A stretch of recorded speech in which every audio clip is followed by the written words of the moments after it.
Você chama de procrastinação. Você diz que é falta de foco, falta de disciplina, falta de vontade. Você tenta se convencer de que é preguiça, distração, só uma fase. Mas no fundo você sabe que não é só isso. Porque existem dias em que você consegue, dias em que você acorda e faz, dias em que você parece outra pessoa, organizada, decidida, rápida. E então, sem aviso, volta tudo. O peso no peito antes de começar, o impulso de checar qualquer coisa, o alívio momentâneo de adiar e a culpa, sempre a culpa, batendo na porta mais tarde quando já é noite e você percebe que traiu a si mesmo mais uma vez. Você não está adiando tarefas, você está adiando um encontro. Um encontro com a versão de você que seria obrigada a existir se você tentasse de verdade. E é aqui que a história fica desconfortável. Muita gente não procrastina porque não quer vencer. Procrastina porque, lá dentro, vencer parece perigoso, crescer parece perigoso, ser visto parece perigoso. Quando você começa algo sério, quando você finalmente senta e encara aquilo que pode mudar sua vida, o seu cérebro não entende como oportunidade. Ele entende como ameaça. Uma ameaça ao seu senso de identidade, às suas desculpas antigas, ao lugar conhecido onde você se esconde. Procrastinação, muitas vezes, é só o nome elegante que você dá para um mecanismo de proteção. Uma proteção contra a humilhação, contra a rejeição, contra o peso de descobrir que, talvez, você seja capaz. E se você for capaz, não vai ter como voltar a fingir que não era com você. A autossabotagem não aparece como um monstro. Ela aparece como cansaço, como amanhã eu faço melhor, como agora não é o momento. Ela fala baixo, como se fosse sua aliada, e é por isso que ela vence tantas vezes, porque ela parece você. Hoje você vai entender o que está por trás da sua procrastinação. Não o discurso motivacional, não a frase pronta. Você vai enxergar a engrenagem, o medo escondido, a lógica torta, a recompensa secreta que te mantém preso e o preço brutal que você paga por isso. E quando você enxergar, vai ficar difícil continuar se enganando. A procrastinação não é um defeito, é uma estratégia. Você aprende desde cedo a tratar a procrastinação como falha moral. Você não faz porque não quer, você não faz porque é fraco, você é indisciplinado. E quanto mais você escuta isso, mais você começa a usar isso contra si mesmo. Só que o seu comportamento está tentando te dizer outra coisa. A mente não repete um padrão por anos só para te destruir de graça. Se você procrastina repetidamente, existe uma função ali. Algo em você está ganhando alguma coisa com isso, mesmo que o custo seja alto. A procrastinação é uma estratégia de curto prazo para evitar dor. E a dor que você evita nem sempre é a tarefa em si. A tarefa é só a porta. O que te apavora é o que tem do outro lado. Você não adia o relatório, você adia a chance de se ver falhando. Você não adia a academia, você adia a chance de se ver falhando. Você não adia o projeto, você adia o julgamento. Quem você pensa que é? Você não adia o estudo, você adia o confronto com a sua própria expectativa. Você está fugindo de um sentimento e usando o tempo como esconderijo. O alívio que você sente quando decide "depois eu faço" é real, e isso é importante. O cérebro aprende pelo alívio. Toda vez que você adia, você reduz uma tensão interna. Seu sistema entende, isso funcionou. E então ele registra: adiar igual segurança. A autossabotagem começa assim, como um anestésico. O medo que te governa não é óbvio, ele é sofisticado. Se o medo fosse claro, você lidaria com ele. Se fosse "estou com medo", você diria "ok, vou com medo mesmo". Mas o medo que provoca a autossabotagem raramente aparece com esse nome. Ele vem mascarado. Ele se chama "preciso estar no clima certo". Ele se chama "vou pesquisar mais um pouco". Ele se chama "não está perfeito ainda". Ele se chama "hoje foi um dia difícil, eu mereço descansar". Ele se chama "quando eu tiver mais tempo, eu faço direito". E você acredita, porque faz sentido, porque parece prudente, porque parece maturidade. Só que por trás dessa racionalidade existe uma emoção crua, antiga e faminta, o medo de encarar a própria medida. Autossabotagem é isso, você destrói o caminho antes que o caminho possa te avaliar. Se você não tenta, você não descobre. Se você não termina, você não se expõe. Se você deixa incompleto, você preserva a fantasia. A fantasia de que se você realmente quisesse, você seria incrível. E essa fantasia é viciante. A recompensa secreta. Proteger sua identidade. Existe uma parte em você que precisa manter uma história, uma narrativa sobre quem você é. Talvez a narrativa seja: eu sou alguém com potencial, mas ninguém me deu chance. Talvez seja: eu sou inteligente, só não tenho disciplina. Talvez seja: eu funciono sob pressão. Talvez seja: eu sou diferente, não sou como essas pessoas comuns. Percebe? Mesmo quando a narrativa parece negativa, ela tem uma vantagem. Ela é familiar. Ela te dá um lugar para morar. Agora imagine você realmente se comprometendo. Imagine você acordando, fazendo, entregando, melhorando, por meses. O que acontece? Você perde a desculpa. E quando você perde a desculpa, você perde o escudo. Porque aí, se der errado, não vai ser porque eu não tentei. Vai ser porque eu tentei e não foi suficiente. E isso é aterrorizante. Você não teme o fracasso em si. Você teme o significado do fracasso. Fracassar depois de tentar vira um espelho cruel. Talvez eu não seja quem eu penso. Então a mente escolhe um fracasso mais confortável, o fracasso controlado, o fracasso por abandono, o fracasso por atraso, o fracasso que permite dizer: não foi minha culpa, eu não estava 100%. É um pacto silencioso com a própria imagem. O paradoxo do sucesso. Quando ganhar, parece perigoso. Aqui vem uma das verdades mais dark. Para algumas pessoas, o sucesso é mais ameaçador do que o fracasso. Fracasso você conhece. Fracasso tem roteiro. Você já sabe como é se sentir mal, como se punir, como se esconder, como recomeçar segunda-feira. Sucesso? Não. Sucesso te expõe. Sucesso te coloca em evidência. Sucesso faz pessoas esperarem mais de você. Sucesso muda as regras. Sucesso te obriga a sustentar um novo padrão. E se você cresceu em um ambiente onde ser visto era perigoso, porque vinha acompanhado de cobrança, inveja, controle, humilhação, então brilhar vira risco. Você passa a associar destaque com punição. Então, sem perceber, você cria atrasos, erros pequenos, desvios. Você deixa uma margem para cair, uma margem para não ser o alvo. Você mantém a vida abaixo do seu potencial para continuar se sentindo seguro. Isso é doloroso de admitir, mas é comum. Você não foge do trabalho. Você foge da consequência psicológica de vencer. Perfeccionismo, a máscara elegante do medo.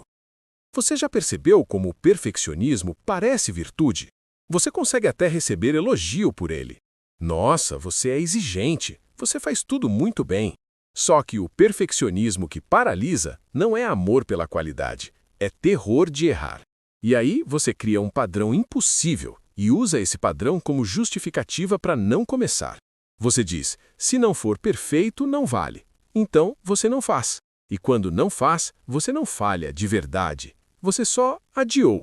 Perfeccionismo é procrastinação com roupa social. Ele transforma o medo em estética. E tem outra camada. Quando você coloca a meta lá em cima, você cria a desculpa perfeita para desistir, porque o objetivo fica tão grande que qualquer passo parece insuficiente. A insuficiência te humilha e a humilhação te empurra de volta para o conforto. A mente prefere a dor da culpa familiar do que a dor do erro real. A identidade do último minuto. O vício da adrenalina. Talvez você diga: eu funciono sob pressão. Isso é um clássico. E em parte pode ser verdade. A urgência aumenta foco, o estresse aumenta a energia, mas existe uma armadilha. Você começa a depender de um estado emocional específico para agir. Você transforma a ansiedade em combustível. E aí o cérebro aprende: sem pânico não tem ação. O problema é que isso cobra juros. Você vive em ciclos: calma, culpa, pânico, entrega, exaustão, promessa, repetição. Nesse ciclo, a autossabotagem vira estilo de vida. E mais, quando você faz algo no último minuto e dá certo, você reforça a crença de que esse método funciona. Só que ele funciona como sobreviver a um incêndio funciona. Você sai vivo, mas fica queimado. Com o tempo, você associa produtividade com sofrimento. E aí, quando surge uma oportunidade de fazer de um jeito leve e consistente, você estranha, você desconfia, você sabota. Porque o seu cérebro não chama isso de leveza, ele chama de perigo. Autossabotagem como autopunição. Agora vamos entrar numa zona mais escura. Algumas pessoas procrastinam não só por medo, mas por culpa, uma culpa difusa, como se houvesse algo nelas que não merece o melhor. E quando você acredita, mesmo sem palavras, que não merece, você cria situações que confirmam isso. Você se atrasa, você perde prazos, você falha. E aí você diz, tá vendo? Eu sabia. É o vício da confirmação. A mente prefere uma dor conhecida a uma esperança incerta. Porque esperança exige risco. Esperança exige vulnerabilidade. E vulnerabilidade, para quem se machucou muito, é quase proibida. Então você se sabota e chama isso de realismo. A raiz emocional. Vergonha e o medo de ser mediano. Existe um medo que pouca gente admite. O medo de ser comum. Você não quer só fazer. Você quer que seja significativo, quer que prove algo, quer que confirme que você é especial, capaz, diferente. E quando a tarefa ameaça revelar que você ainda está no começo, que você ainda precisa aprender, que você ainda erra, a vergonha aparece. A vergonha é uma emoção assassina de movimento. Culpa diz, você fez algo errado. Vergonha diz, você é errado. E quando você sente vergonha, você não quer melhorar, você quer desaparecer. A procrastinação vira um portal para o desaparecimento temporário, um sumiço mental. Você se anestesia em vídeos, feeds, conversas, qualquer coisa que te desligue daquele espelho. Porque o trabalho não é só trabalho, é avaliação existencial. O teatro mental. Como você se convence a adiar? A autossabotagem não te empurra com violência, ela negocia. Ela é boa em criar argumentos. Você precisa descansar. Você está muito cansado para fazer direito. Você começa amanhã cedo. Você merece um prêmio antes de começar. Só mais 10 minutos. E o mais perigoso. Ela sabe usar a sua inteligência contra você. Você cria justificativas sofisticadas, você faz análises profundas, você planeja, você organiza ferramentas, você compra curso, você monta cronograma. E no fim, não faz.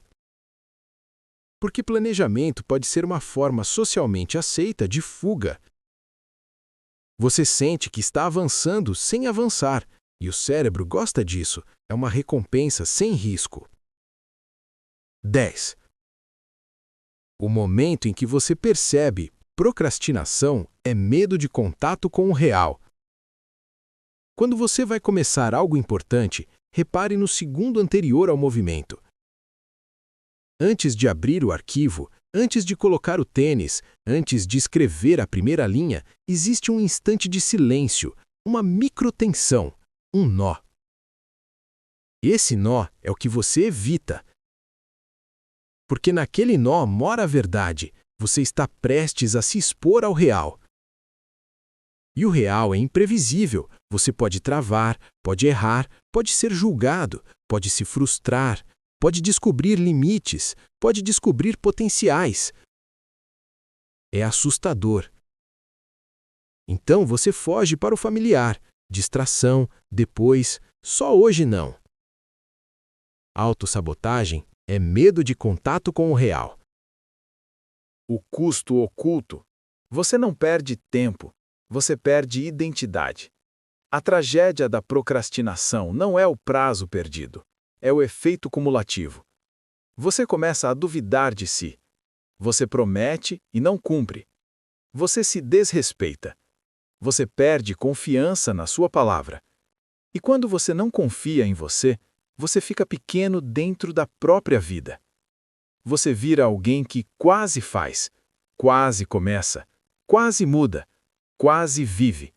E esse quase é um luto silencioso. Porque existe uma versão de você que você sente, de longe, como um fantasma. A versão que teria sido se você tivesse sustentado os passos. A autossabotagem cria um cemitério de versões possíveis. E cada vez que você adia, você visita esse lugar por alguns segundos e volta com mais peso. O caminho de saída não é motivação, é confronto e método.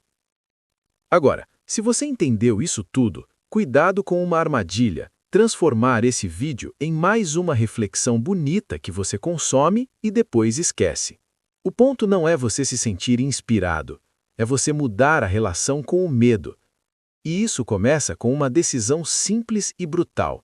Você vai parar de negociar com a parte de você que quer te proteger do desconforto. Você não vai vencer o medo, você vai agir com ele no banco de trás.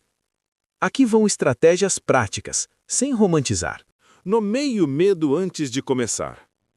Antes de iniciar, diga em voz baixa ou escreva: eu estou adiando porque tenho medo de... Seja específico, de ser criticado, de falhar, de descobrir que sou mediano, de ser visto.